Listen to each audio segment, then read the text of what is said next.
Gracias, María. Gracias por uniros de todas partes del mundo, de muchas partes diferentes. Yo soy Alina, del Center of Social and Economic Rights. Presentaros, por favor, diciendo vuestro nombre y el nombre de vuestra organización en el chat. Es muy emocionante estar con vosotros para hablar de estas economías alternativas. Quería asegurarme de que tenéis acceso a la interpretación, al canal de interpretación al final de la pantalla.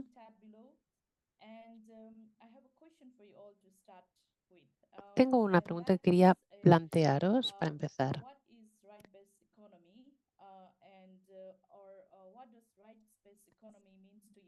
¿Qué significa la economía basada en los derechos para vosotros? En una frase os pediría que contestéis qué es para vosotros la economía basada en los derechos en el chat para empezar a compartir. Y para empezar, tendremos a María, que nos va a introducir el tema. María Runa Balsera, que es la directora ejecutiva del Centro de Derechos Económicos y Sociales, una líder feminista comprometida con la colaboración en investigación e incidencia, como lo demuestra su trabajo en coaliciones nacionales, regionales e internacionales en Europa, África, Asia y América Latina. Gracias, María. Tienes la palabra. Bueno, la cuestión sobre qué es una economía basada en los derechos. Es una economía que se basa en una comprensión holística de lo que es la economía, basada en lo que es el ser humano, para devolver el balance y el equilibrio a nuestra economía, a nuestra sociedad.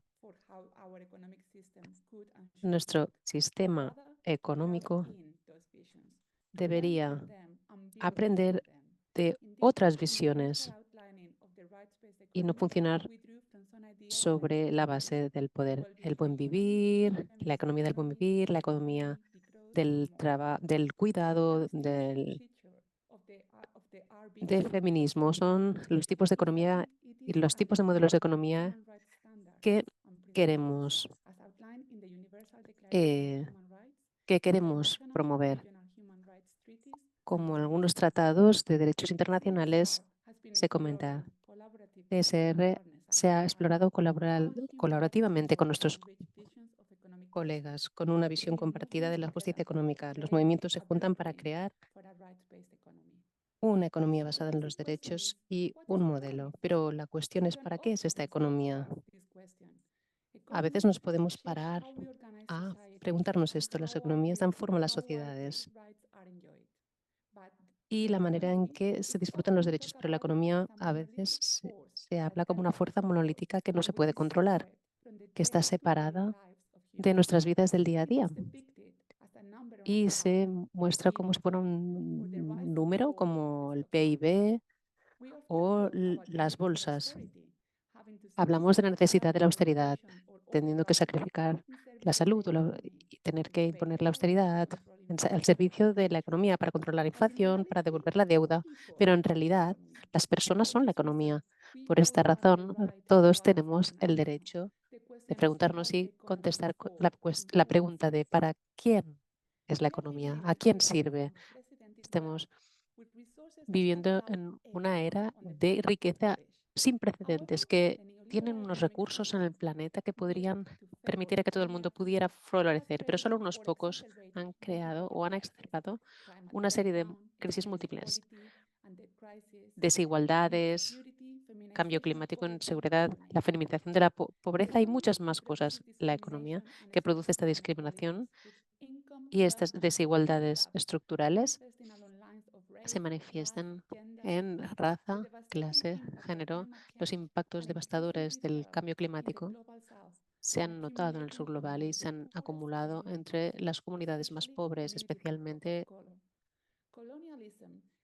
las antiguas colonias que han sido víctimas de la explotación medioambiental y económica y que persisten aún.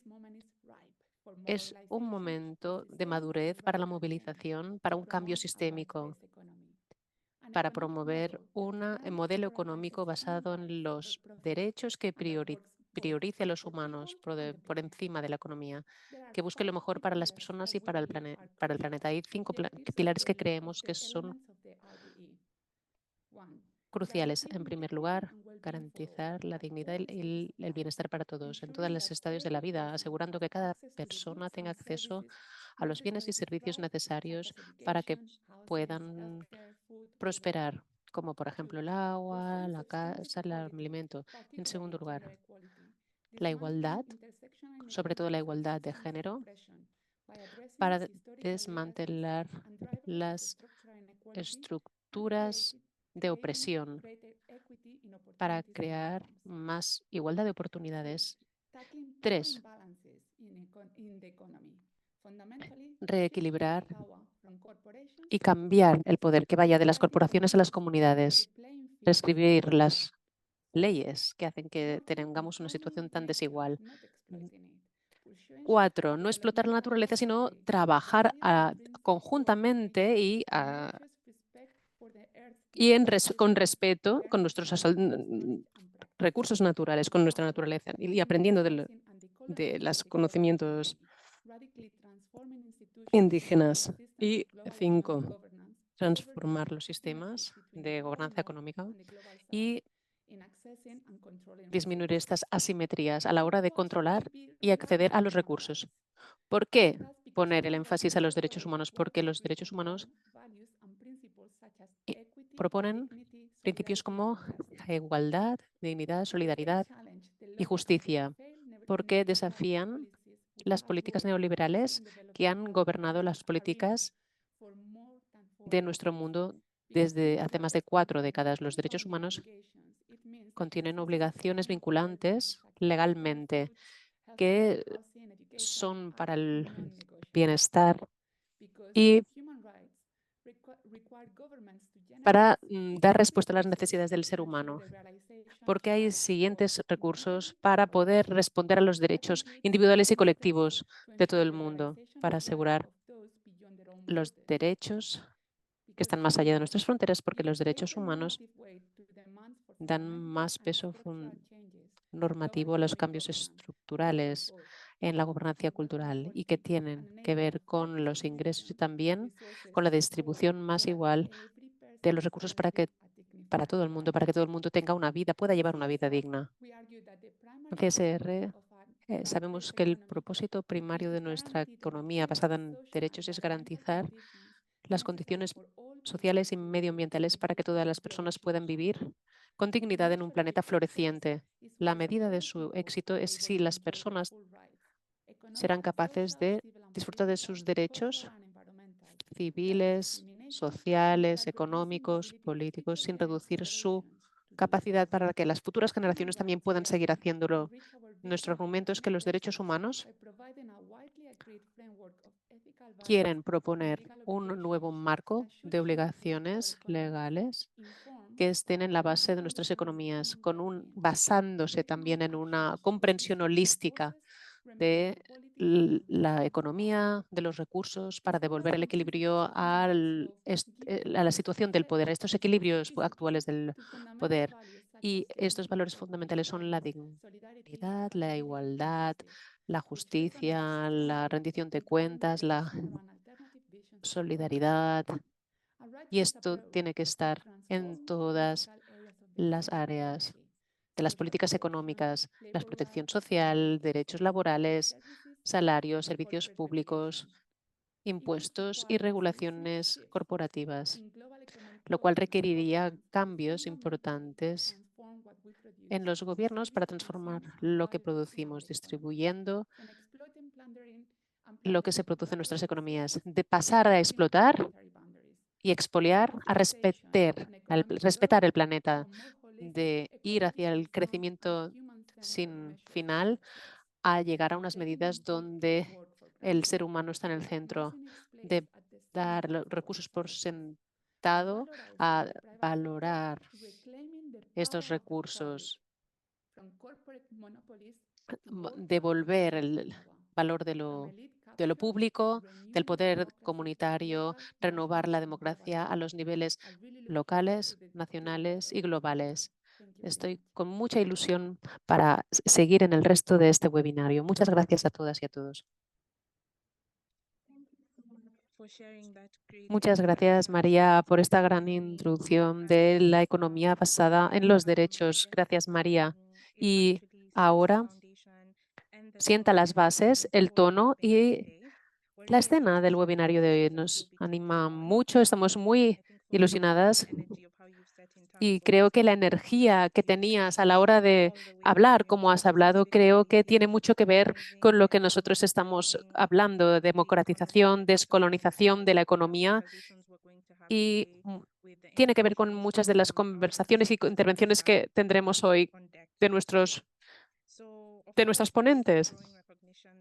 Sí hay un reconocimiento cada vez mayor de que se necesita un nuevo modelo del sistema económico que esté basado en los derechos humanos, en las personas, para hacer frente a las múltiples crisis en las que nos encontramos en el mundo de hoy. Pero estas nuevas políticas que hasta ahora han sido minoritarias se están empezando a oír cada vez más. Tenemos movimientos que luchan por objetivos basados en la acción colectiva para crear una sociedad y una arquitectura social, política, económica, que no deja a nadie atrás. Y por tanto, nuestro acercamiento de hoy, que tiene una perspectiva feminista, quiere hablar de un mundo basado en la igualdad, en la sostenibilidad, en la justicia.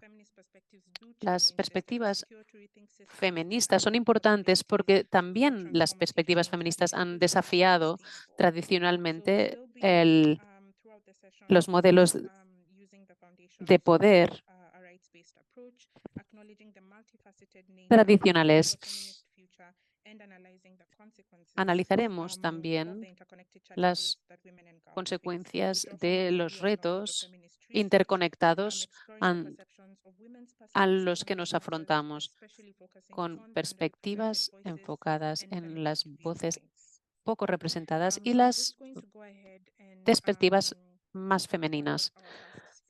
Ahora voy a introducir a nuestra primera ponente para que tome el relevo desde ahora. Nelly, ¿estás con nosotras? Nelly Shiwango. Nelly, mientras Nelly llega, ella viene de la Federación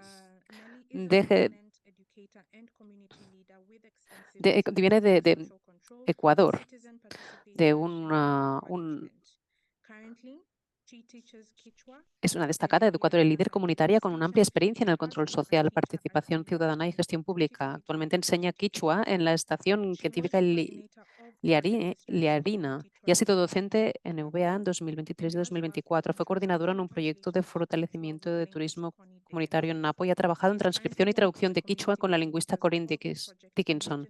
Nelly ha ocupado roles clave en la Asamblea Nacional y ECORAE y ha sido consultora para diversas organizaciones, incluyendo la Federación Plurinacional de Turismo Comunitario de Ecuador y Programa Aliméntate Ecuador. Su liderazgo se extiende a la participación como dirigente de Educación y Cultura en la FOIN y la Mesa de Trabajo de Red. Actualmente es una de las coordinadoras comunitarias del proyecto Mujeres Indígenas Construyendo la Democracia Plurinacional y Multicultural en Ecuador de la pospandemia, que se desarrolla conjuntamente con la CDS. Nelly, así pues tienes la palabra para hablarnos del modelo económico más amplio que nos proponéis. Ali punja tukuy kay warmiguna kangunara makita kuyani. Buenos días a todos. Aquí digo buenos días porque estamos las 6 de la mañana, levantándonos, preparándonos para salir a nuestros trabajos. Bueno, ustedes aquí en Ecuador saben la hora, cuánto estamos, y están haciendo trabajar desde tan muy temprano, así como nosotros las mujeres trabajamos desde muy tempranos para tener nuestra economía, nuestra vida y nuestra suma causa. Buenos días. Bueno, entendiendo el trabajo de la economía como mujeres indígenas y desde el punto de vista como nos miran lo externo, que es es la economía de la pobreza y la economía de los ricos. Entonces, a nosotros nos consideran pobres a los pueblos indígenas. Yo no sé en cuándo nos van a considerar que nosotros somos ricos, pero la vida de nosotros es eso, ¿no? Disfrutar de lo que nosotros tenemos a nuestro alrededor. Ya, pienso que la economía, para que los demás, los ricos, hagan la economía, quien lo trabaja somos los que ellos consideran pobres. ¿No? Le damos la vida, le damos la materia prima, le damos todo. Eso está en los pueblos indígenas.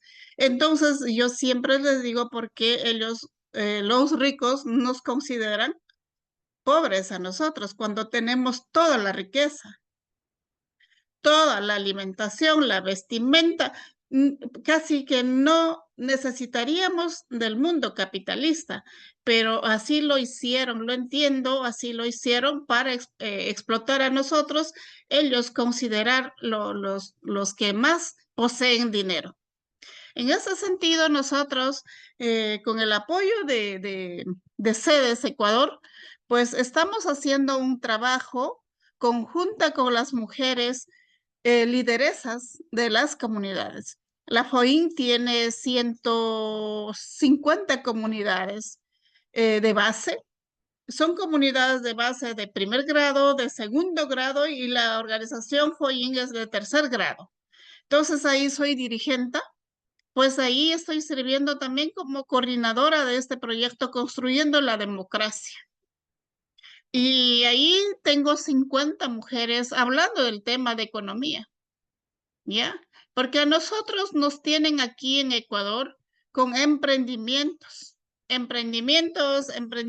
y queremos entender, hemos dicho, queremos entender ese emprendimiento, nos tienen algunas ONGs y algunos consejos de gobiernos autónomos, algunos ministerios de gobierno que hablando de economía solamente invitando que nosotros llevemos, elaboremos nuestros productos y llevemos a una exposición hasta ahí. Nos quieren hacer ver qué es el emprendimiento y tal vez eso sea la economía para ellos.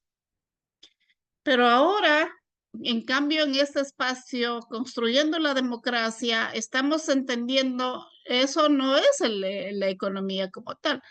Entendemos, nosotros vivimos en economía comunitaria.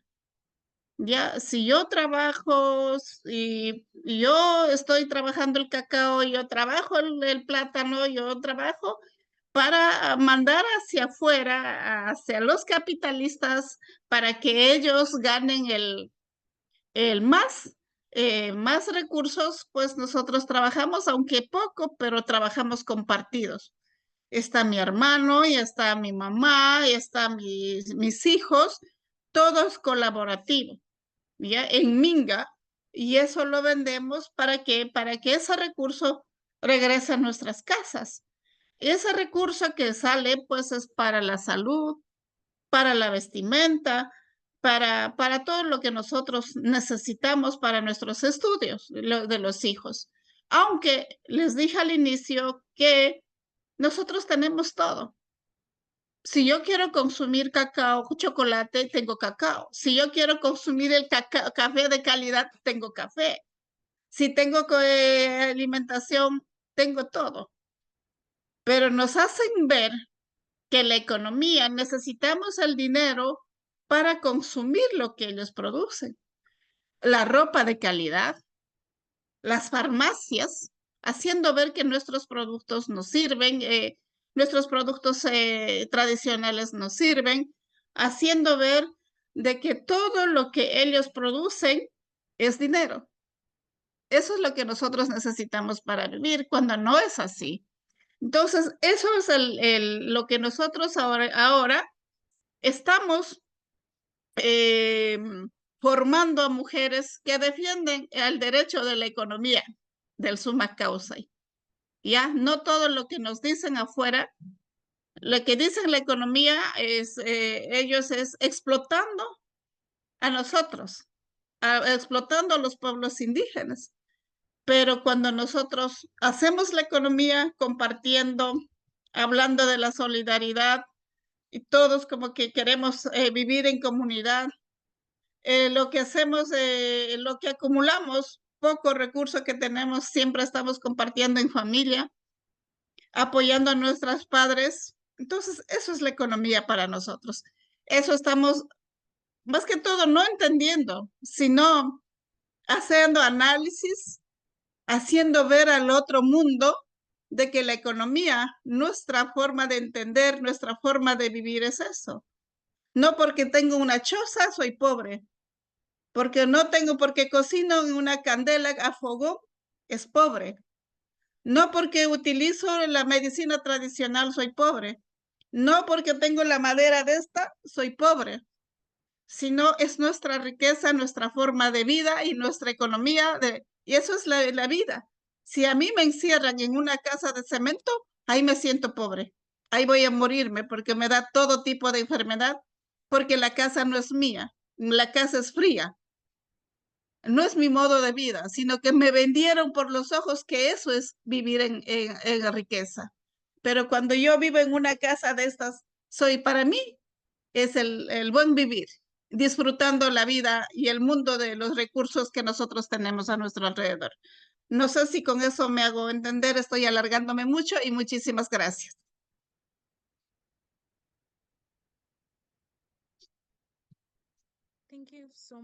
Muchísimas gracias, Nelly, por esta intervención. Ha sido fantástico ver cómo esta solidaridad que en África llamamos Ubuntu se vive en las mujeres de las comunidades de América Latina, comunidades que proveen estos servicios basados en derechos en estos países en vías de desarrollo, y esto es lo que están intentando hacer estas comunidades. Es muy interesante también entender estas dinámicas de poder alternativas, y ha sido interesante, como dices, que estas visiones de ricos y pobres son muy cuestionables. Este acercamiento basado en derechos nos hace recuestionar todos estos conceptos y unas dinámicas interseccionales de clase, raza, género, y realmente está todo interrelacionado. Bueno, muchas gracias, Nelly, por tu intervención. Y ahora nuestra siguiente ponente es Eva. Eva, ¿estás ahí? Y mientras esperamos a que Eva se conecte,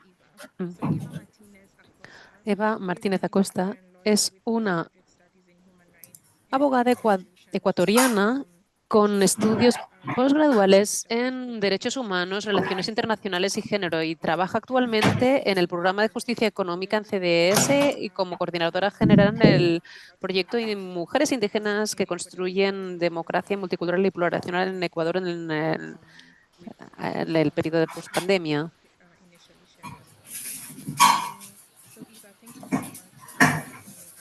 Eva, muchas gracias por estar aquí y por unirte. Desde tu perspectiva, esta práctica de los modelos económicos alternativos, ¿cuáles son las lecciones que has aprendido de estas comunidades?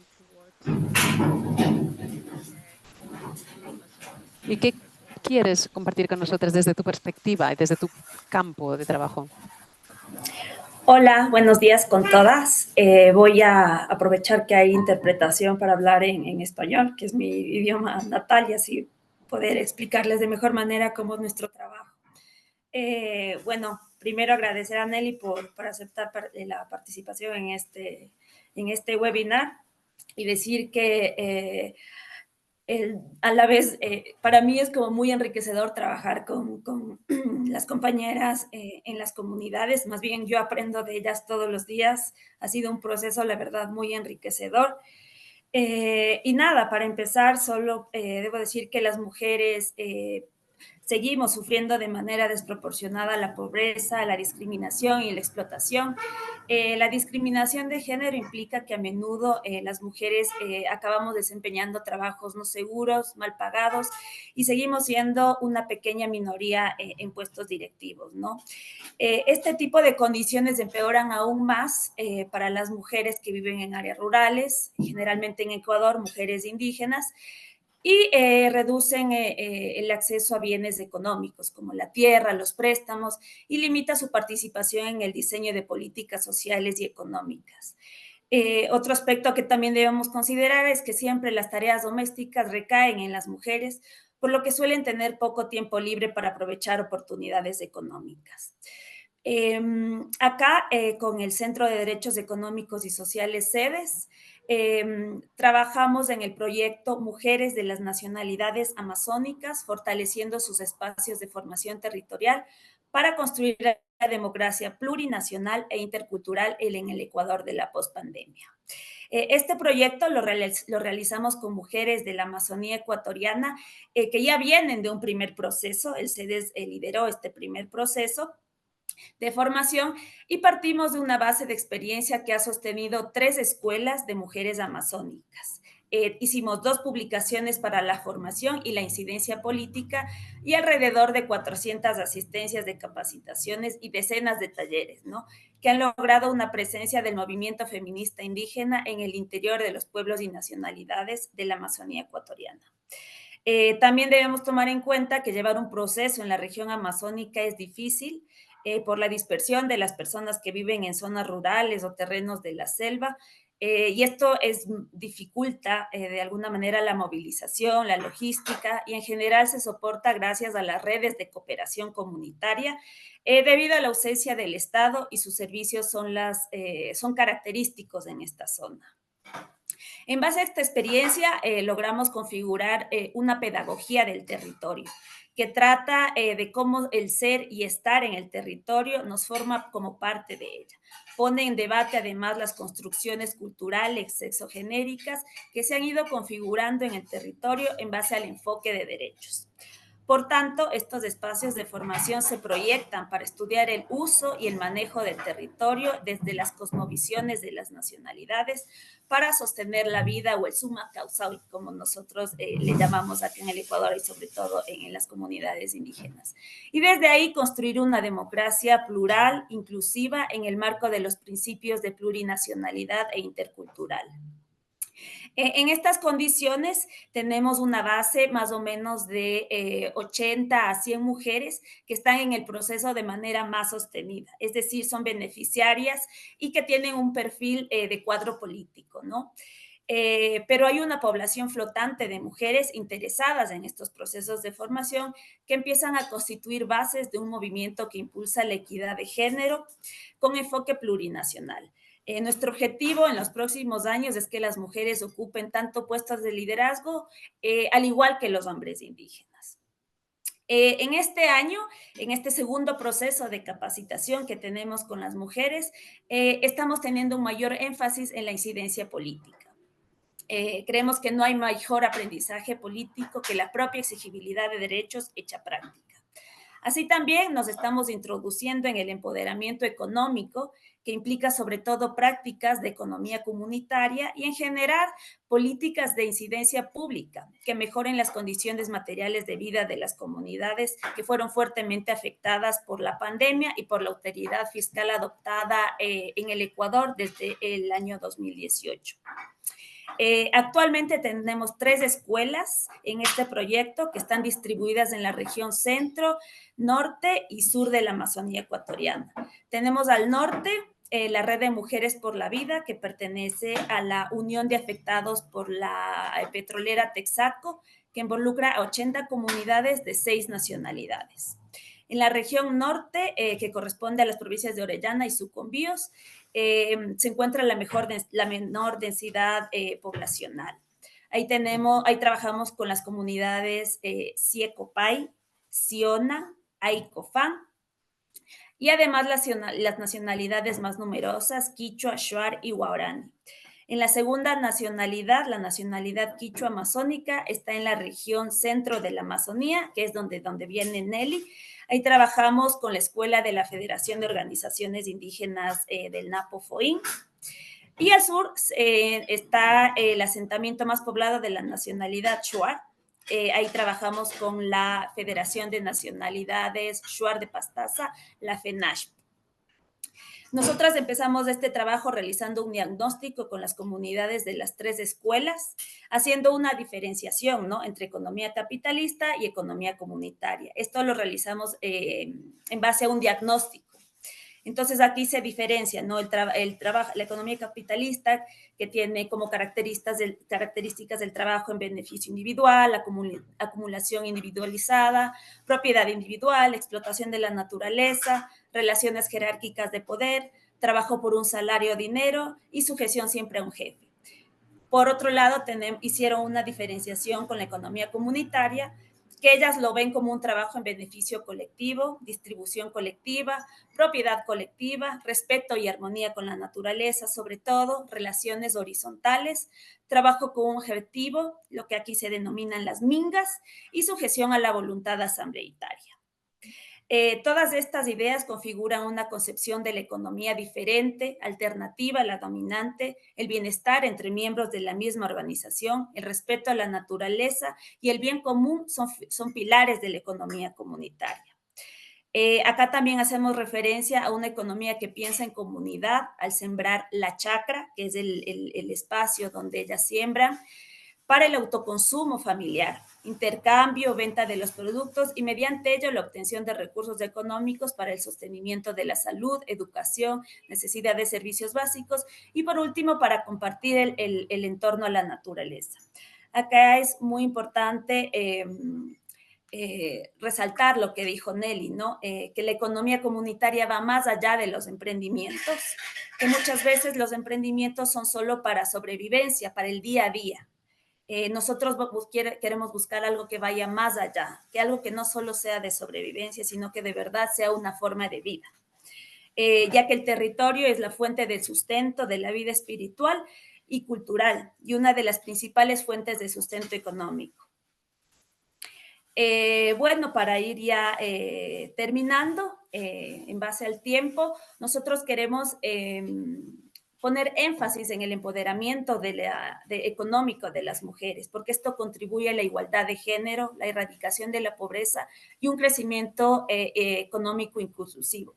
Las mujeres contribuyen de manera muy significativa a las economías.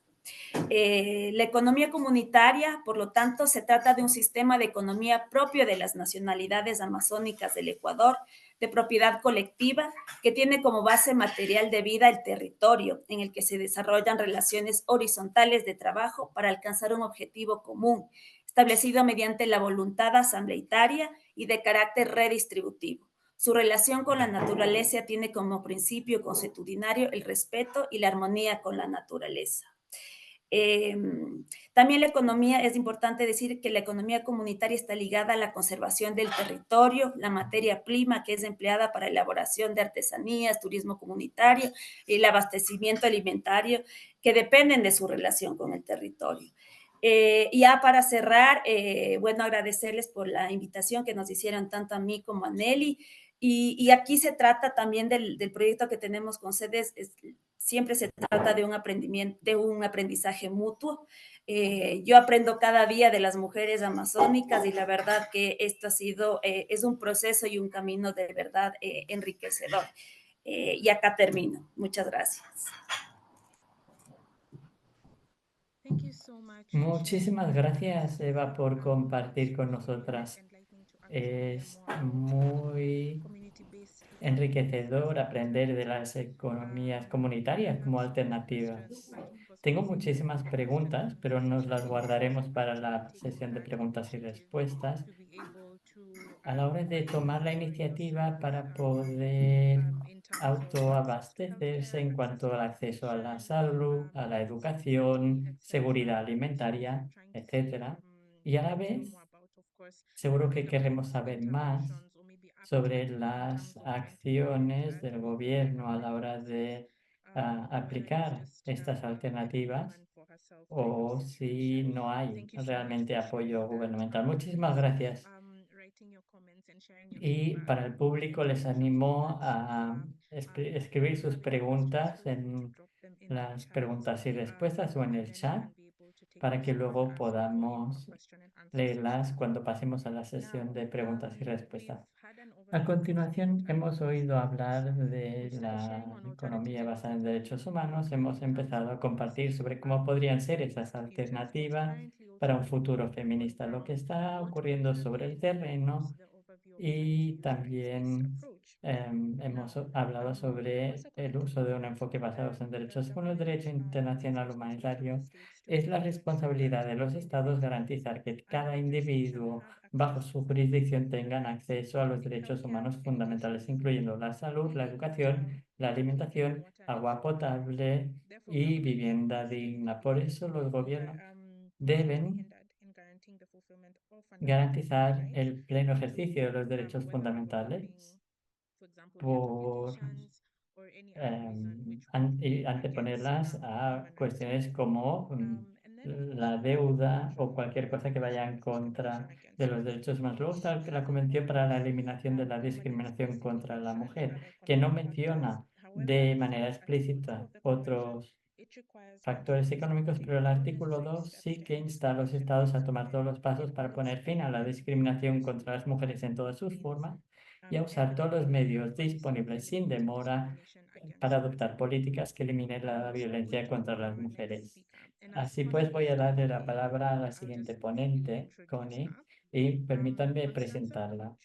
Constanza Pauchulo es coordinadora del programa de Asia Pacífica sobre enfoques feministas a la economía y el desarrollo, que apoya su programa para contrarrestar la regresión en derechos humanos. Tiene un máster en Derecho Internacional de la London School of Economics and Political Science y un máster en Pensamiento Político y Social de la Universidad de York. Constanza nació en Argentina, se crió en Canadá y en la actualidad vive en Malasia. Así que, Connie, he mencionado rápidamente la CEDAW, la Convención para la Eliminación de todas las formas de discriminación contra las mujeres, en línea con el derecho internacional de derechos humanos. En este marco de la CEDAW, ¿qué opina usted sobre el marco de la economía basada en derechos humanos y cómo puede eso apoyar al desarrollo de economías alternativas y prácticas? ¿Cuáles podrían ser algunos ejemplos concretos de cómo llevarlo a la acción? ¿Cómo podemos aprovechar la CEDAW como herramienta de rendición de cuentas cuando hablamos de la economía basada en derechos humanos, especialmente en el contexto de los derechos humanos de la mujer? Muchísimas gracias, Nicole. Gracias, Nelly y Eva. Hemos estado escribiendo y reformulando mi presentación por completo, escuchándolas, cómo hablaban y compartían el trabajo que realizaban y su relación con la economía y el significado que tiene esta economía alternativa. Les ruego paciencia. Algunas de las cosas quizás respondan a la pregunta de Nicole. Básicamente yo lo que quería empezar era diciendo que hay muchas personas que han descrito la CEDAW como la pieza clave del marco de derechos humanos porque tiene una tasa altísima de ratificación. Solo hay 4 países en el mundo que no se han adherido a la CEDAW y eso tiene implicaciones a la hora de alinear las actividades de los gobiernos con la igualdad de género, los derechos humanos y los marcos internacionales de derechos humanos en un sentido amplio. Por eso lo estamos usando de ejemplo para esta sesión. Pero para aquellas personas en la sala que quizá no estén familiarizadas con la convención y sus procesos, pensé que estaría bien empezar explicando qué es la CEDAW, relacionándolo con la economía basada en derechos humanos. Muy rápidamente, la CEDAW es considerada la Carta de Derechos para los Derechos de las Mujeres, que se adoptó en 1979. Cubre ámbitos como la educación, la salud, el trabajo, los derechos de las mujeres y ofrece orientaciones sobre justicia climática, los derechos de las mujeres y niñas indígenas y otros ámbitos que no se mencionan específicamente en el texto de la Convención. Asimismo, el marco central de la CEDAW es que los Estados parte eliminen todas las formas de discriminación de género a través de la ley y aplicándolo a la realidad de las mujeres y para que se establezcan medidas para avanzar en una igualdad sustantiva. Y hablaremos más de qué significa todo ello más adelante. Otro aspecto importante es que la Convención incluye también a las mujeres trans y a las personas intersexuales y requiere de un enfoque interseccional para poner fin a la discriminación, que aborden las realidades vividas de los grupos de mujeres que enfrentan a múltiples formas de discriminación estructural. Aboga por un enfoque multiseccional, interseccional, y también eso aplica cómo se debe aplicar la Convención. Es un documento vivo y siempre me resulta útil a mí recordar y me motiva a recordar que no es únicamente un documento, sino que nació gracias a un movimiento mundial por los derechos de las mujeres, especialmente de los movimientos de feministas del sur global. Es parte de las comunidades y todas aquellas personas que sufren los efectos de un sistema económico global injusto. Y eso lo vemos si leemos el preámbulo de la CEDAW, que son los párrafos introductorios al inicio de la Convención. Ahí veremos un llamado a un nuevo orden económico mundial. Se hace énfasis en la necesidad de erradicar el apartheid, el colonialismo y el racismo, y en la interferencia de las políticas nacionales de los estados. Es decir, que al inicio, en el preámbulo, los estados que ratificaron la convención y las comunidades que presionaron para que se incluyera este lenguaje, para que se pongan de acuerdo en una política de antiimperialismo y anticolonialismo que está arraigado en la historia de la convención y que exige de nuestra participación para darle vida a la convención para que sea real. Una de nuestras funciones en mi organización, junto con otros movimientos feministas, es el de reforzar los vínculos entre estos procesos e instrumentos internacionales y los movimientos y comunidades que viven, crean y exigen alternativas económicas.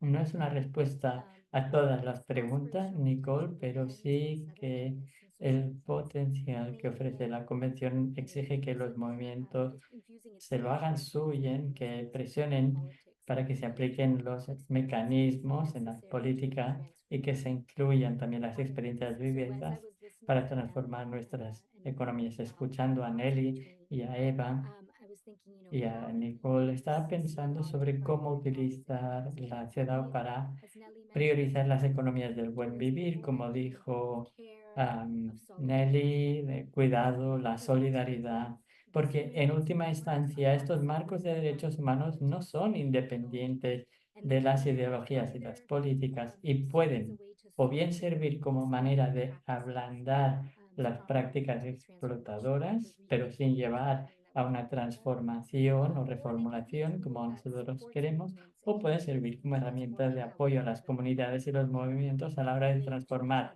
cómo pensamos en la economía y cómo nos relacionamos con la naturaleza a través de la noción de la economía.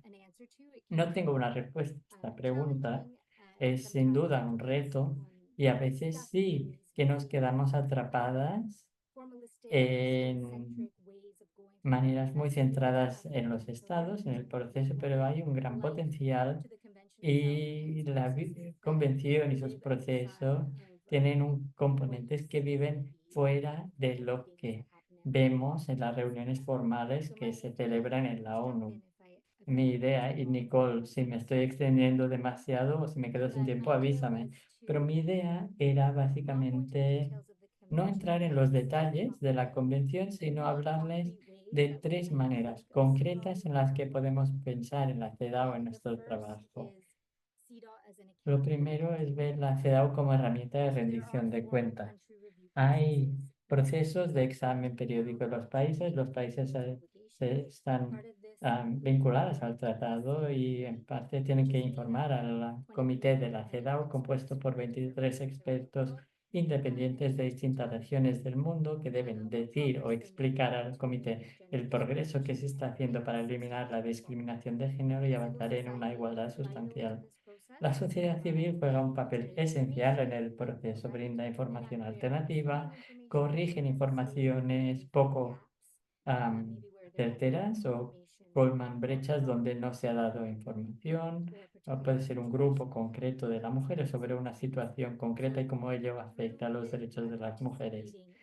Y participando en este proceso de examen a los países podemos influir en las preguntas que hace el comité a los gobiernos y las recomendaciones que hacen a los países. Podemos tomar estos diálogos y recomendaciones que están disponibles en público y las podemos usar a nivel de país para presionar para que se adopten políticas o transformaciones institucionales que contribuyen a la hora de promover modelos económicos basados en los derechos humanos. Tenemos algunos otros ejemplos sobre cómo podría ser eso en unas orientaciones alternativas y paralelas sobre la igualdad de género y la macroeconomía, que voy a poner el enlace en el chat tras mi presentación para que vean ustedes ejemplos de cómo han trabajado desde ONGs y la sociedad civil y cómo el comité ha retomado sus cuestiones.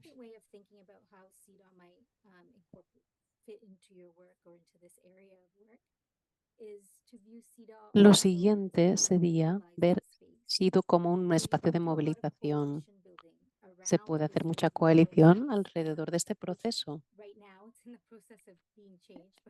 CEDAW se está cambiando, pero tiene ciclos de 4 años. Vemos que en el movimiento de mujeres hay diferentes organizaciones en diferentes países y se revisa uno u otro país y se juntan para compartir información como coalición o apoyar la defensa, la acción de incidencia de los diferentes grupos, hablando de sus obligaciones, y esto da la oportunidad de movilizarse en el movimiento de mujeres y en varios movimientos, lo cual no significa necesariamente que todas estemos de acuerdo, pero sí que hay diferentes formas de solidaridad, diferentes movimientos que van construyendo una colectividad, un colectivo cada vez más fuerte para modelos económicos alternativos y basados en los derechos. Alrededor de este espacio de movilización, a través de los medios de comunicación o sesiones de cara al público, sesiones públicas o publicaciones, se van realizando acciones o en reuniones con las Naciones Unidas, en los comités. Pensamos en esto como una de las herramientas para movilizarnos y construir conexiones entre movimientos. El tercer punto o la última manera en que se puede utilizar la Convención y sus procesos para nuestra tarea de las economías basadas en derechos es una herramienta basada en estándares y normas.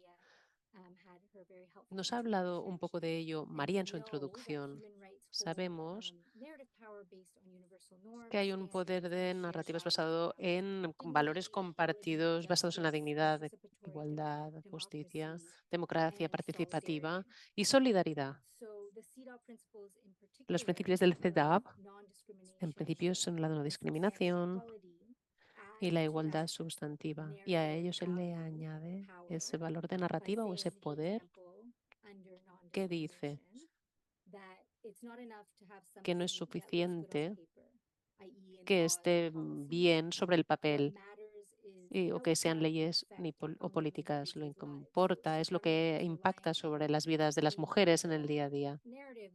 Si tenemos una narrativa neoliberal que habla de que la privatización es la manera más eficiente de funcionar, podemos cuestionar esta idea de eficiencia y podemos también tener un impacto de nuestras políticas en diferentes grupos de mujeres. Podemos, por los datos y por la experiencia, mostrar que hay unos efectos discriminatorios, negativos y desproporcionados de estas políticas neoliberales que privatizan estas medidas que privatizan.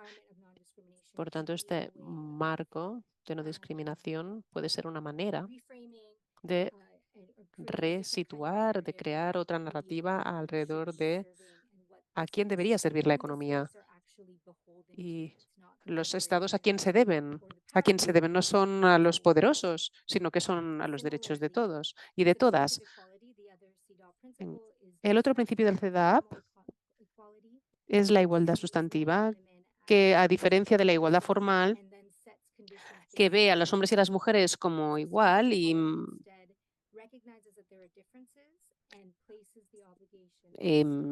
establece condiciones basadas en un estándar masculino, reconoce que hay diferencias y habla de la obligación de corregir el entorno para que estas desventajas las mujeres se puedan reequilibrar. Y esto significa necesariamente corregir este entorno económico a escala nacional y global. Por tanto, se crea un nuevo entorno donde se apoya a las mujeres, donde el acercamiento esté centrado en el cuidado. Y de esto habla también la Convención. Lo último que quería decir es que la Convención habla concretamente de la igualdad sustantiva de las mujeres y de su diversidad. Sabemos que las mujeres, en particular las mujeres racializadas y las mujeres que se enfrentan a múltiples formas de discriminación, son las que llevan o acarrean el peso más grande de ese sistema económico injusto que se representa desproporcionadamente en datos alrededor de la pobreza, la falta de recursos, el trabajo no remunerado o mal pagado. Y, por tanto, corrigiendo el entorno para las mujeres, corregir este entorno para las mujeres significa corregir el entorno para grupos también de forma similar, marginados, excluidos. Y en esto la CEDAW y su marco puede contribuir para traer otras normativas y otras narrativas. Muchísimas gracias, Connie, por esta visión tan completa. Creo que es muy importante para nosotras entender cuáles son las herramientas legales que podemos utilizar para contribuir a este movimiento de mujeres para los derechos humanos y también particularmente al nivel global. Está muy bien que has comentado que tenemos este informe a nivel Asia-Pacífico, donde se cuentan con datos, análisis económicos que nos permiten ver lo que es este análisis macroeconómico feminista, este nuevo entorno feminista que se complementa también con desarrollos y modelos de desarrollo alternativos como el de crecimiento, la economía social y solidaria, y busca enfrentarse a los modelos económicos que han estado dominando los paradigmas neoliberales, los paradigmas dominantes en el mundo de hoy, y, lógicamente, la arquitectura financiera capitalista, pero sí se alinea mucho con las demandas feministas que vemos hoy, incluyendo las que comentabas tú de CEDAW, lo cual nos lleva a Jessica, nuestra siguiente ponente de hoy.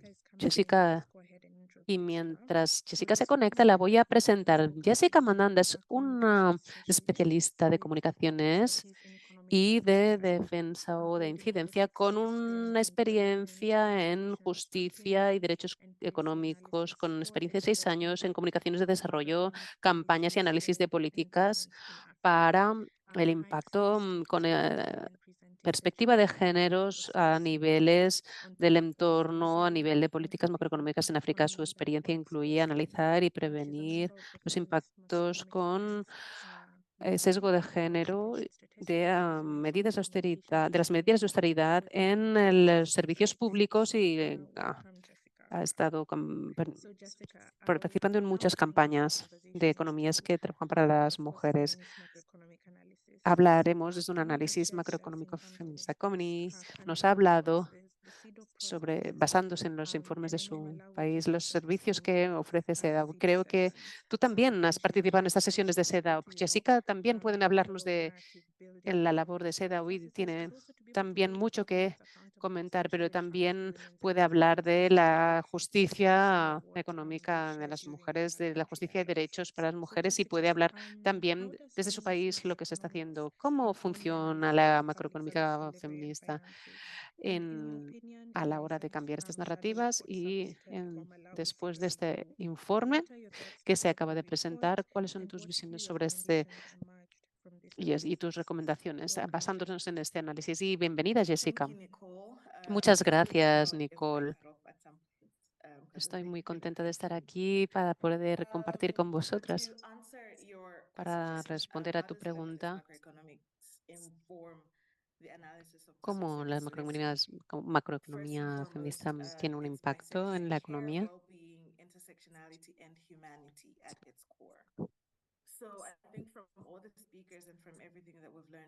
De todo lo que hemos oído hasta ahora, en las conversaciones que hemos tenido,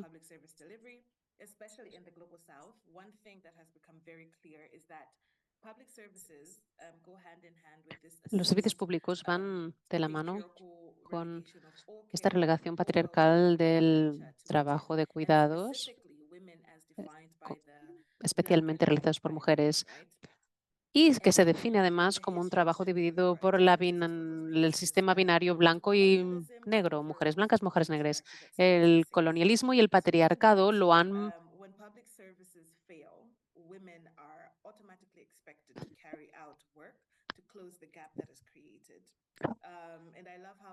hecho persistir.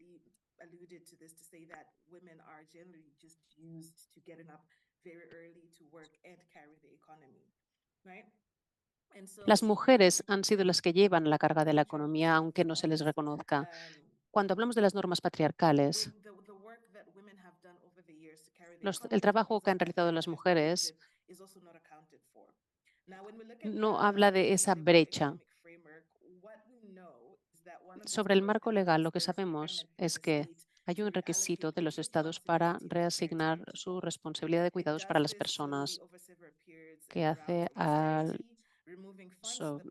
lo largo de una serie de periodos, priorizando el sector privado, implementando políticas como los programas de ajuste estructural. Y en Malawi tenemos prueba de ello. En Malawi se incluye, por ejemplo, se pone un límite a las personas que se pueden contratar en el sector público. Ya también en términos de servicios no tenemos suficientes personas en los servicios públicos trabajando en la administración pública. Y en cuanto a los recortes presupuestarios, cuando tenemos recursos limitados, como es el caso, faltan servicios esenciales como la educación, la sanidad, equipamientos, medicamentos básicos, sobre todo para el sistema sanitario.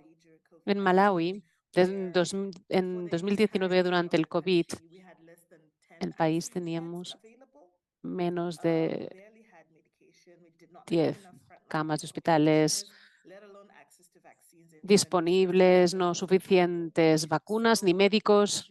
Solo es un ejemplo. Perdona, Jessica. ¿Puedes hablar un poco más lento, por favor?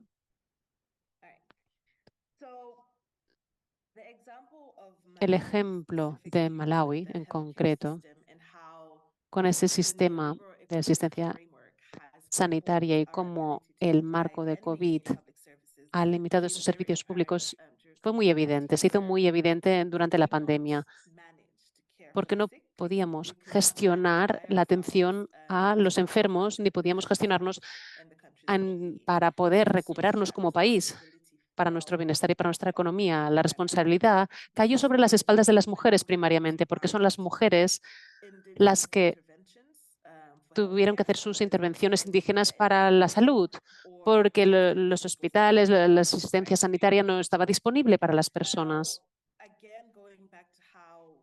Y volviendo a la provisión de servicios públicos o a la falta de provisión de servicios públicos y la relegación de esas responsabilidades a las mujeres, la razón fue por estas normas patriarcales. Una cosa va con otra. Y esto se aplica a lo que pasó con el sistema educativo público. Con las medidas de austeridad, la calidad de la educación se vio afectada. La disponibilidad de profesoras, profesores, las infraestructuras se redujeron y la razón de esto fue porque se relegó la responsabilidad de la provisión de todo esto a las mujeres o al sector privado. Así pues, para la macroeconomía, aquí es donde empezaríamos. El marco económico actual en Malawi no ha funcionado. Ha disminuido la capacidad de los estados de proveer para las personas hasta el punto donde el Estado no puede mantener esos servicios públicos y además no pueden ni siquiera entrar en una conversación para abordar el tema de si esos servicios son responsables desde el punto de vista del género. Como alianza, esto para nosotros es una oportunidad para poder dar respuesta a esto o poder actuar sobre esto. Un poco de orígenes de Malawi.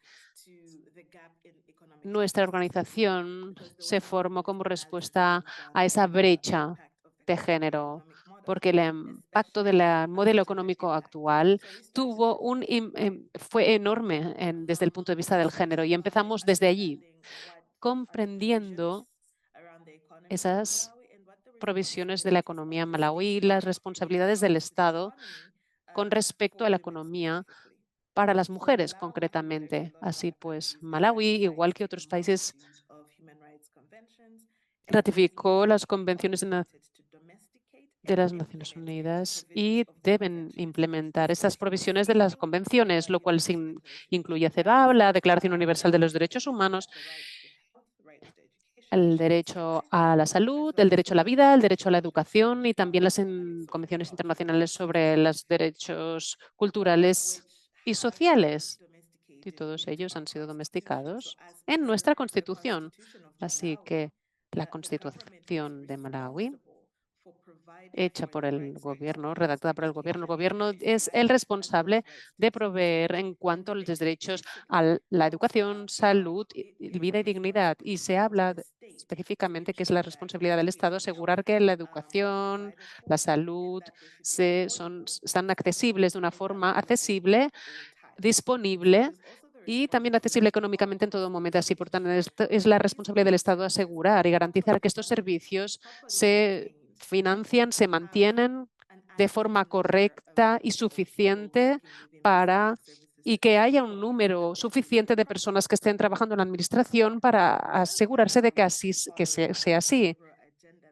Desde que Malawi sí empezó a seguir la agenda neoliberal que empezó a desagendar estos servicios públicos, no hemos sido capaces de poder cumplir con estas obligaciones. Por tanto, tenemos servicios públicos que no están accesibles ni disponibles. Una serie de servicios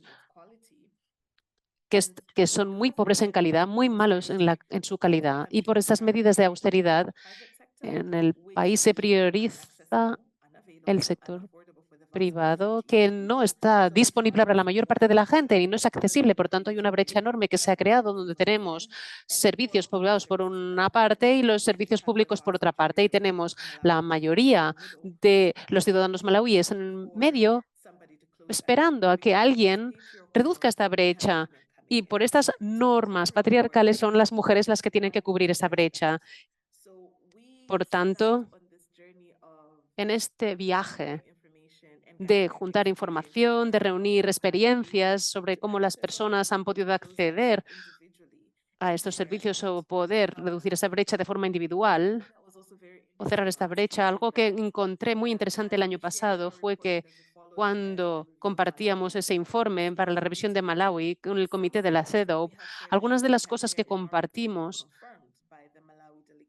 y que se confirmaron por parte de la delegación de Malawi fueron a Ginebra, por ejemplo, el estado de la salud pública que se confirmó por los representantes del Ministerio de Salud. Aquí dijeron que realmente nuestro sistema de sanidad pública está muy limitada y que no es suficiente para poder dar respuesta a las necesidades de la población de Malawi. Pero además, tuvimos un representante del Ministerio de Educación que dijo explícitamente que a causa del modelo económico actual y por los acuerdos a los que hemos llegado con instituciones financieras como el FMI, no podemos dar respuesta a los retos y las brechas que se encuentran en el sector público, porque ya hemos llegado a esos acuerdos. Y volviendo a la agenda neoliberal, por estas rondas de austeridad, por estas políticas concretas que se implementan como países, que no podemos cuidar a las personas, no podemos proveer para sus necesidades, y nos ha puesto en una postura, en una posición donde, aunque los colectivos feministas se movilizan, aunque la sociedad civil se moviliza, volvemos a esas alternativas de cuidados que responden a esos modelos,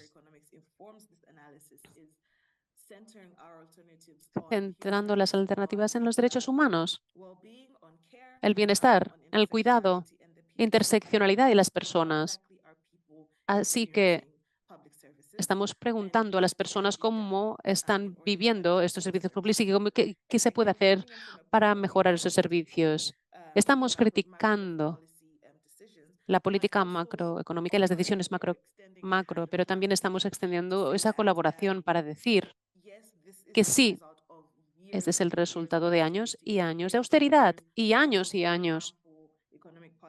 de unas políticas económicas muy dañinas que se han implementado, pero tenemos que empezar desde un punto de colaboración, porque como sociedad civil tenemos las experiencias, los datos, la información, y además también tenemos formas prácticas en las que estas prácticas se pueden dejar de implementar. Necesitamos entonces que el gobierno, lo único que necesitamos es que el gobierno tome las riendas y decida dejar de hacerlo y cambiar el rumbo.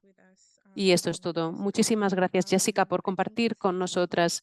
Ha sido muy interesante cómo has podido conectar el feminismo con el análisis macroeconómico, pero además también muy interesante cómo has hablado de nuestra crisis con relación a la deuda y a la austeridad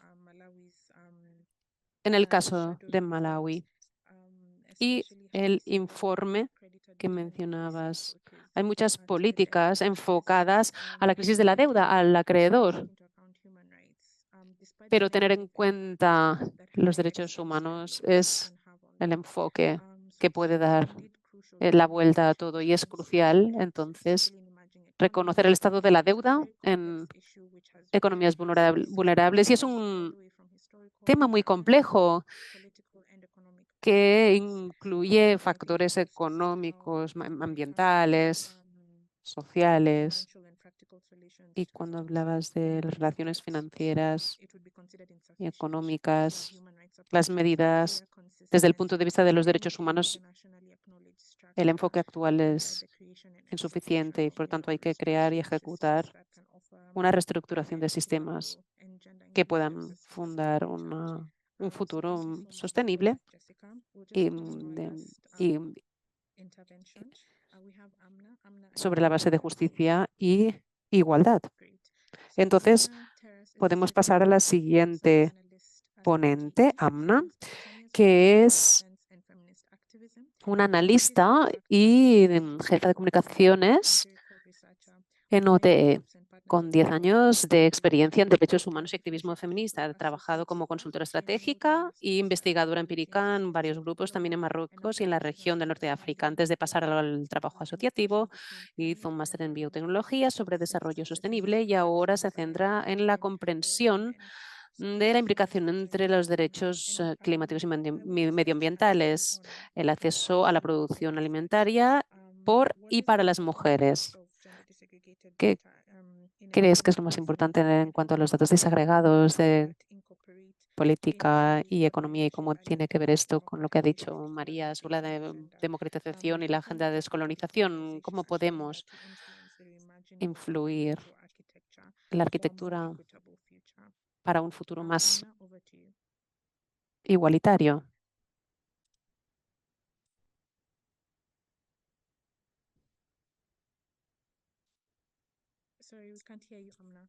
Perdón, no le escuchamos. Ana. Perdón, no te oímos, Amna.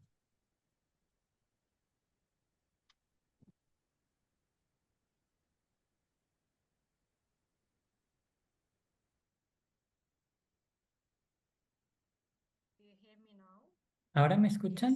Sí, ahora sí. Ahora sí. Adelante, Amna. Bien. Muchísimas gracias, Nicole, María y a los intérpretes y también a CSR por organizar este seminario, Eva, Jessica y todas. Muchísimas gracias por sus brillantes intervenciones sobre cómo se están organizando las mujeres para resistir a la arquitectura patriarcal opresora, creando sus alternativas.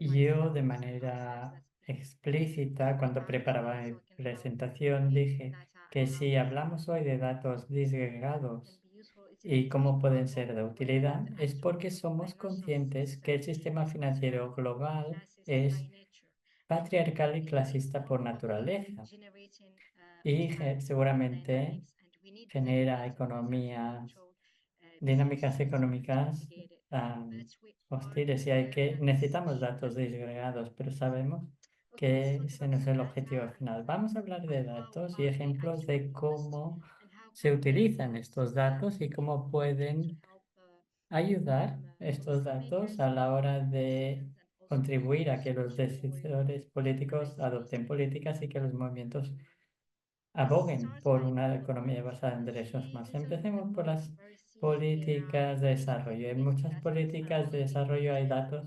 disgregados que se obvían sobre empleo y educación, pero también tenemos muchos datos que solo se recaban a nivel de hogares, como acceso a activos, titularidad, cuestiones culturales. Son datos muy importantes porque nos dan información sobre el tipo de mujeres y la disponibilidad de los datos está condicionada por la ideología y la historia colonial de los estados y determina a su vez cómo se marcan y se adoptan las políticas. Sabrán que trabajo en un observatorio, pero también tengo conocimiento de Marruecos, no solo porque soy marroquí, sino porque utilizamos la integración como uno de los ámbitos. Y hablando de algo que resulta familiar en Marruecos, por ejemplo, las políticas sobre la redistribución colectiva de la tierra se hacen a nivel de las generaciones más mayores en los hogares y por eso vimos que había 51 hectáreas de tierras que no se han distribuido teniendo en cuenta el impacto que tiene la privatización de la tierra en las mujeres y las generaciones muy jóvenes. Y eso llevó a tensiones entre las comunidades y el gobierno. Hizo que fuera muy difícil a las mujeres retener la titularidad sobre la tierra o poder decir algo sobre las condiciones laborales, dado que es muy necesario contar con datos disgregados para transformar las políticas que puedan contribuir no únicamente a la redistribución de la riqueza, sino también que lleven a una transformación a medio plazo de la situación económica de las personas, especialmente las mujeres, migrantes y otros grupos minorizados e empobrecidos que no tienen acceso a tierra y a riquezas o que tienen acceso limitado a otros recursos. He hablado de políticas de desarrollo y desarrollo sostenible, pero no quisiera obviar tampoco las políticas en materia de salud. Tomando el ejemplo de la pandemia de la COVID-19, los datos disgregados sobre la salud eran de un enorme interés para monitorear las soluciones de género para abordar los efectos de la pandemia y las tendencias que tenía en buscar resultados, pero también a la hora de las políticas de protección social. Según datos obtenidos de 200 países, la disponibilidad de datos está muy vinculado al estatus económico de los países. Cuando decimos el estatus económico del país, también nos referimos a la historia de colonización y todos los factores que contribuyeron a mantener a algunos países, no algunos, sino muchos países, en una situación de bajos ingresos. Así pues, los datos agregados por género también son necesarios para evaluar los posibles impactos de los sistemas de protección social, especialmente en las mujeres en zonas rurales y a personas marginalizadas. Podemos también hablar del sector de la educación,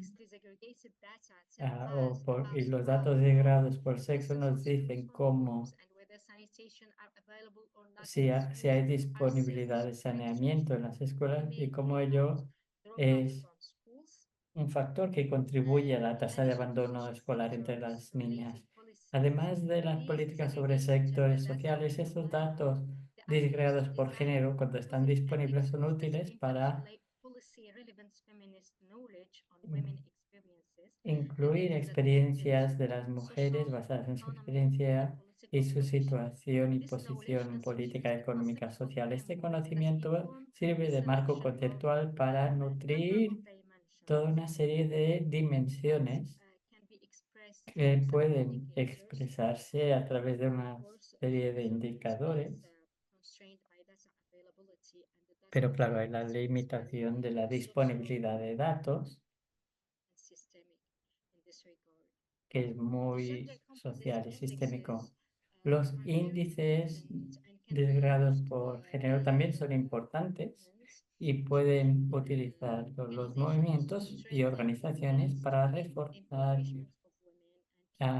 sus argumentos sobre el empobrecimiento de las mujeres por políticas económicas y financieras, especialmente en relación a los servicios públicos.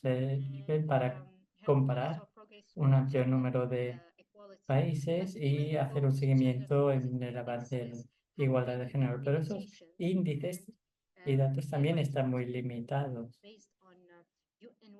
Y me baso en los documentos de las mujeres para mejorar las medidas para hacer frente a la discriminación de mujeres. En los rankings de los países se pueden poner en tela de juicio porque la historia colonial que limita la capacidad de los países del sur global a la hora de cumplir sus obligaciones en materia de igualdad de género, estos datos también refuerzan la noción de que cada país funciona de manera independiente para hacer frente a la desigualdad de género, pero hay muchos factores transfronterizos que tienen un impacto diferenciado en la situación de las mujeres según su clase o religión. Estos índices no toman en cuenta la diversidad, la raza, la clase, la interseccionalidad y otras brechas que hay entre grupos dentro de un mismo país o una misma región. Solo brindan una representación limitada de la igualdad de género, reduciendo el concepto a unas pocas dimensiones, incluyendo el trabajo reproductivo. Según una revisión crítica de igualdad de género, los 17 índices sobre igualdad de género no tienen en cuenta el trabajo reproductivo, el trabajo no remunerado.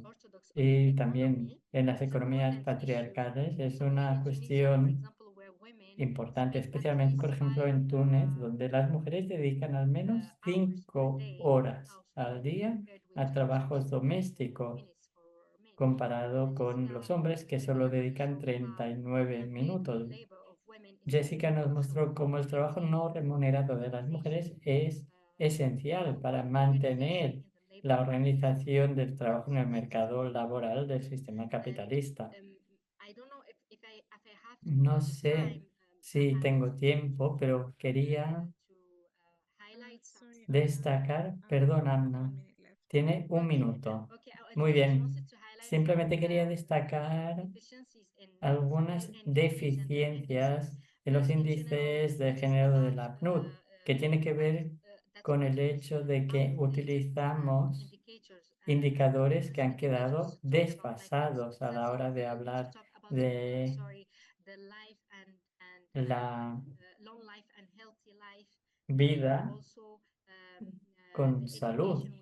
Y en la educación, por ejemplo, no se tiene en cuenta lo que obtienen las mujeres en términos de conocimiento en las escuelas, o también hay problemas metodológicos en el uso de datos agregados y disgregados en esos mismos índices.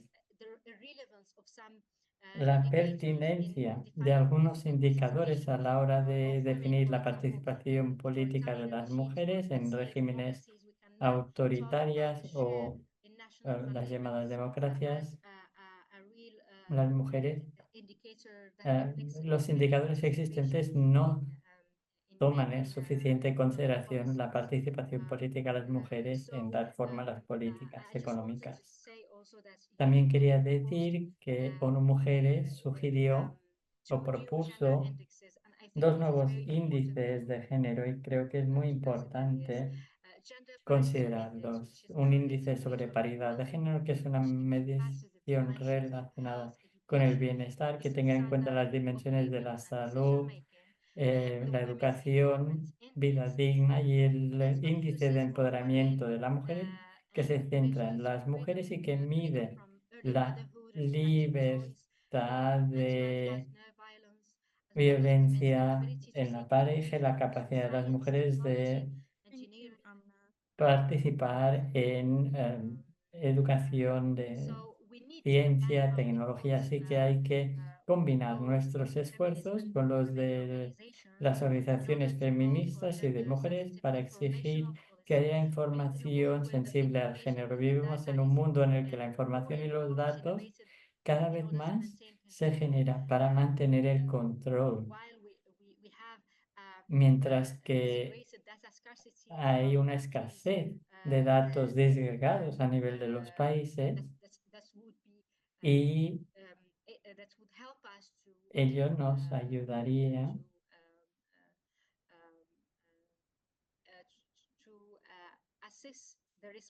a ayudar o a destacar la responsabilidad de las instituciones financieras internacionales en la violencia contra las mujeres y a incluir las obligaciones en derechos humanos en cuestiones como la gestión de la deuda y las políticas relativas a la deuda. Así que debemos sustituir estas violaciones en el contexto de la dominación racial, patriarcal y machista, de la manera en la que usamos los datos y cómo recabamos los datos es esencial a la hora de nutrir estos procesos. Gracias. Muchísimas gracias por esa intervención, Amna. Me parece esencial, como usted destacó, la escasez de datos desgregados por género a la hora de elaborar políticas sobre la justicia económica de las mujeres y los distintos ámbitos temáticos que he mencionado. Es también interesante que mencionara el índice de paridad de género de ONU Mujeres.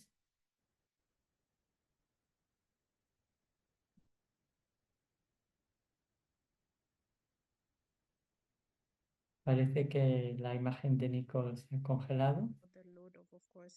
Y también la documentación, la falta de el hecho de que no se tenga en cuenta el trabajo reproductivo no pagado en lo que se usa para el PIB. Gracias a las ponentes. Vamos a pasar a las preguntas que hay en el chat. Hay varias de ellas, así que voy a leer algunas de ellas y cualquiera de las ponentes puede hacer comentarios y responder a las preguntas. La primera pregunta es de Hazel y ella quería saber si el proceso actual del convenio fiscal de la ONU brinda oportunidades para defender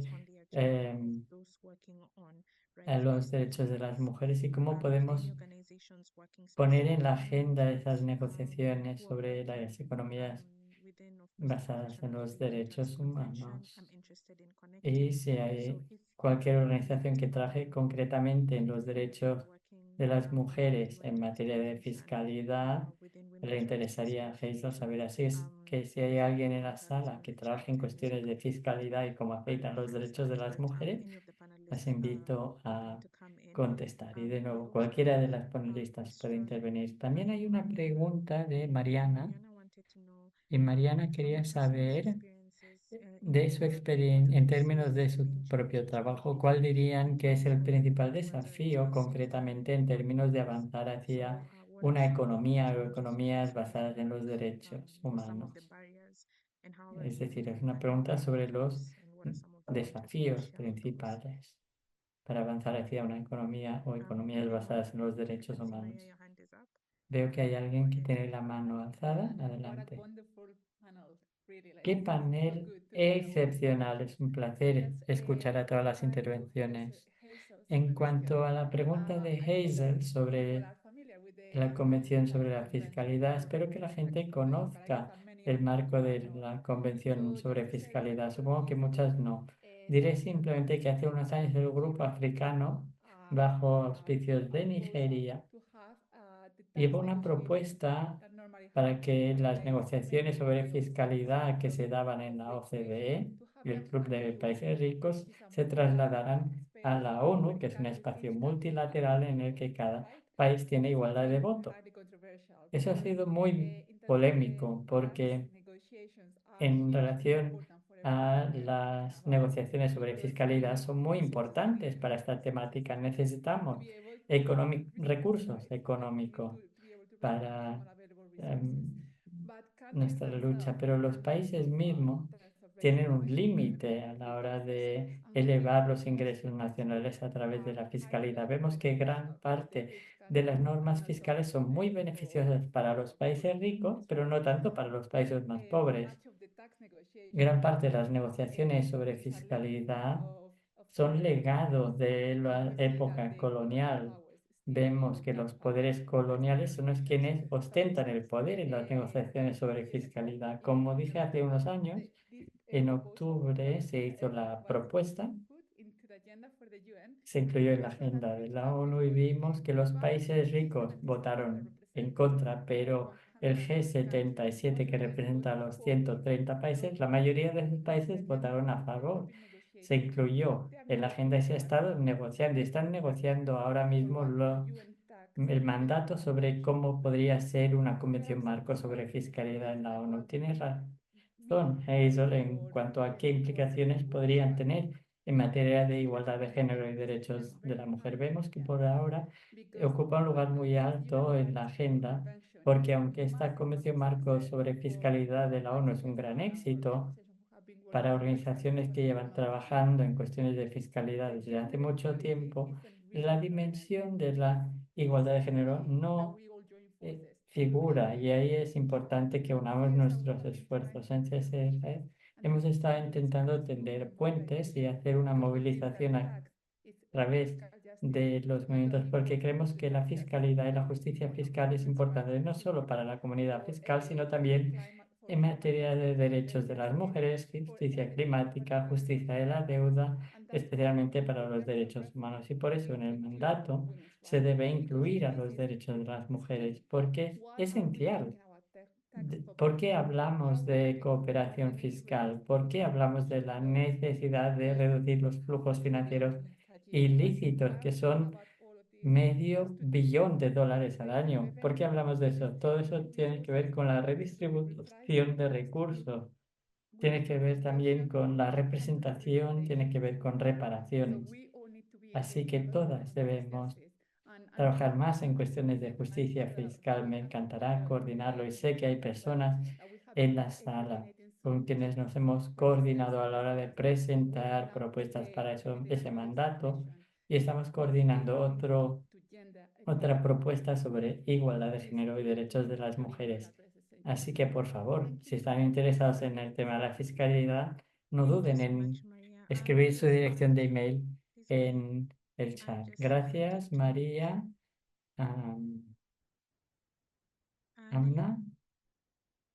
Nelly, perdón. Veo su mano alzada.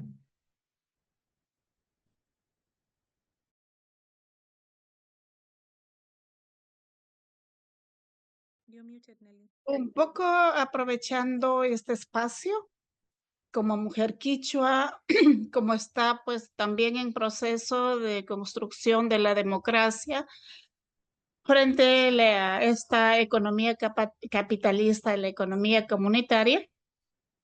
No sé si quiero dejarla como una declaratoria, algo así, como un petitorio, de que nos dejen de ver como pobres a los pueblos indígenas. ¿Ya? Nosotros no somos pobres, es nuestra forma de vida, lo que repito. ¿Ya? Y nosotros tenemos nuestro territorio. Primero es territorio. Todas las poblaciones están en territorio indígena. La riqueza está en territorio indígena. La riqueza que sale del país, de mi país, Ecuador, está en territorio indígena. Entonces, ¿por qué nos consideran pobre a nosotras, a las mujeres y a los pueblos indígenas? Cuando hablamos de trabajo no remunerado, no solamente las mujeres no tenemos remuneración en los pueblos indígenas, los hombres también, porque son indígenas, no pueden llegar a tener trabajo. Entonces, esa discriminación racista lo tiene nuestro país.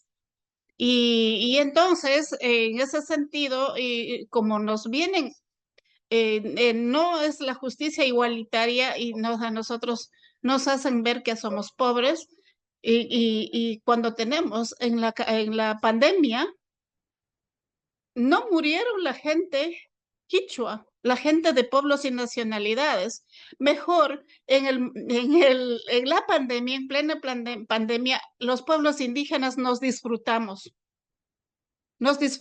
unión familiar, nos disfrutamos avanzando el trabajo en territorio en el campo, disfrutamos sacando nuestros productos al mercado, disfrutamos también de descubrir nuestra medicina tradicional. Entonces, para nosotros la pandemia no fue negativa. Tal vez para la gente que vive en la ciudad fue negativo, ¿no? Y se fueron a los hospitales, murieron.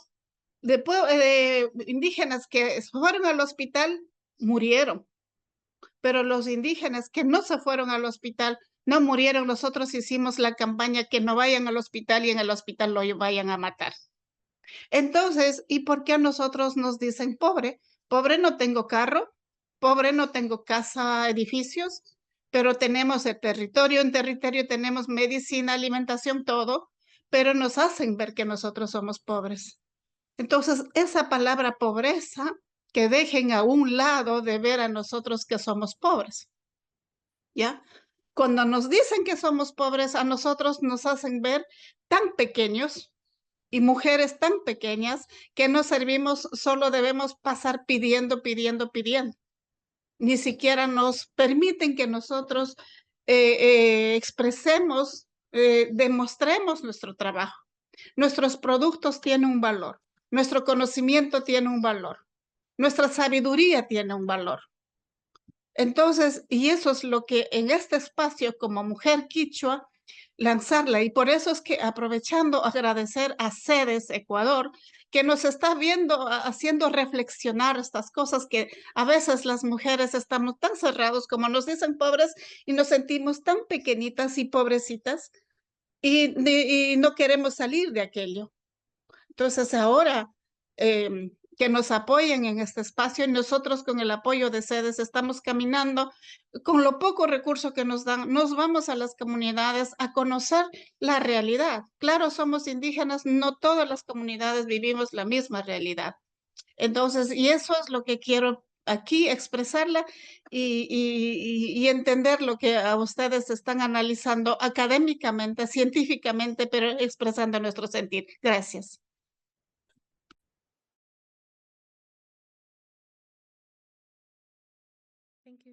Muchísimas gracias, Nelly, por ese comentario, esa declaratoria, y gracias también a las ponentes del día de hoy. Simplemente destacar que la pregunta de Mariana aún no ha obtenido respuesta, así que si alguien desea intervenir y en un minuto nada más compartir cuáles son los desafíos para avanzar en la economía o las economías basadas en derechos humanos. Adelante. ¿Sí, Eva? Adelante. Gracias. Bueno, respondiendo a la pregunta, uno de los mayores desafíos que tenemos nosotros acá en Ecuador, por ejemplo, es tener incidencia. Incidencia, obviamente, en el gobierno central, pero nosotras estamos tratando de incidir de alguna manera desde lo local, con los gobiernos locales. En eso, por ejemplo, Nelly tiene ya experiencia, ella es una lideresa ya consolidada que puede tener, mantiene reuniones, digamos, con el alcalde del TENA, puede tener reuniones acá en Quito, pero no todas las mujeres con las que trabajamos tienen ese nivel de incidencia, ¿no? Y en eso es lo que estamos trabajando también. También las mujeres nos dicen y están conscientes de que son pocas las que pueden acceder a los talleres, a veces también obviamente por falta de recursos. O sea, nosotros llegamos al número que obviamente nos alcanza lastimosamente. Pero claro, nuestro desafío es poder llegar a más mujeres. En eso estamos trabajando en que las mujeres que reciben las capacitaciones puedan ser voceras en sus comunidades. Para que llegue a más voces, ¿no? Se trata esto también de un proceso multiplicador. Eh, y eso estamos buscando nosotros ahora y es un desafío para nosotras porque tenemos la conciencia de que muchas veces las mujeres no pueden ser parte de estos procesos por obviamente temas de género. En la Amazonía ecuatoriana tenemos muchos problemas de violencia de género. Todavía a algunas mujeres se les hace muy difícil llegar a las capacitaciones porque obviamente sus maridos no les dejan, tienen que quedarse cuidando los hijos, la casa, etcétera. Entonces todavía nosotros tenemos mucha resistencia con estos temas. Y eso, estamos trabajando en eso, en poder incidir en los gobiernos locales y en el gobierno central también, sobre todo, para que puedan entender esta cosmovisión de la economía basada en derechos y sobre todo la economía comunitaria. Nuestro desafío también es que existan políticas públicas de consumo local. Eso ayudaría muchísimo a las mujeres indígenas de la Amazonía que producen, sobre todo trabajan en la tierra, en el turismo comunitario. Entonces, un desafío sí es que los gobiernos puedan apoyar políticas de consumo local. Eso. Gracias, Nicole. Muchísimas gracias, Eva, por ese comentario y finalmente le daré la palabra a Jessica en un minuto porque ya se nos agota el tiempo para aquellas que han estado aquí en la sesión para no demorarnos más. Jessica, muy rápidamente para responder a cómo hacemos frente a los desafíos en Malawi con la Alianza. Hemos trabajado en la producción de conocimientos, más concretamente la producción de conocimiento para la educación política feminista. Maximizamos las plataformas que tenemos a nuestra disposición para divulgar los conocimientos que tenemos y vincularlas a las experiencias vividas. Y lo hacemos porque queremos que quede claro que no se puede desvincular la macroeconomía de las mujeres y que no se puede separar la economía de los cuerpos de las mujeres en toda su diversidad. Eso no se puede desvincular y lo hemos compartido a través de experiencias vividas. Cuando hay un choque económico como la devaluación, centramos las experiencias de las mujeres y cómo las mujeres se han visto afectadas y las divulgamos a través de las plataformas para llegar a más personas y más mujeres sobre todo, para que se identifiquen con las historias. Y también movilizamos y reforzamos el movimiento. Perdón, se interrumpió el sonido de Jessica. Perdón, Jessica, hemos perdido la conexión, pero en cualquier caso, muchísimas gracias por todos sus comentarios y el debate de hoy sobre las economías basadas en derecho. Voy a darle la palabra a continuación a Alina para que concluya el webinario de hoy. Muchas gracias, Nicole. Gracias también a las distinguidas panelistas por sus magníficas presentaciones. Gracias especialmente a Eva y Nelly por la hora de la mañana y a los participantes. Vamos a distribuir las grabaciones y las notas del seminario y vamos a mantener vivo el debate y esperamos también futuras oportunidades con la conferencia del mes de julio. Muchísimas gracias por su tiempo y esperamos que disfruten de lo que queda de jornada. Hasta pronto.